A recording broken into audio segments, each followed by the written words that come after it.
తెలంగాణ ఉద్యమం మీద, తెలంగాణ ప్రజల పరిపాలన మీద, తెలంగాణ ఏర్పడ్డ దాని మీద గత 3-4 సంవత్సరాల నుండి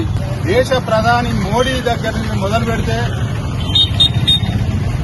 కొన్ని రాష్ట్రాల వాళ్ళు, అట్లాగే ముఖ్యంగా సీమాంధ్ర నేతలు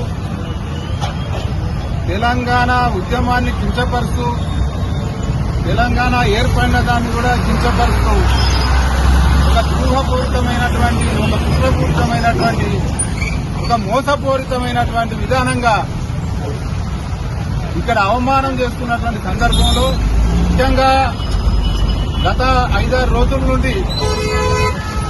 పవన్ కళ్యాణ్ మరియు వాళ్ళ జనసేన కూటమి వాళ్ళు చేస్తున్నటువంటి విష ప్రచారం, తెలంగాణ మీద చేస్తున్న విష ప్రచారం మీద దాన్ని నిరసిస్తూ హుస్నాబాద్ ఒక ఉద్యమ గడ్డ మీద నుంచి దేశీ పక్షాన, తెలంగాణ ప్రజల పక్షాన మేము ఒక నిరసన తెలియజేస్తా ఉన్నాం. తెలంగాణ రాష్ట్ర ప్రజల ఆకాంక్షకు వ్యతిరేకంగా మాట్లాడుతున్నటువంటి తెలంగాణ ద్రోహులు పవన్ కళ్యాణ్ లాంటి ఒక సినిమా యాక్టరు తన నటన ధోరణితో, సినిమా డైలాగులతో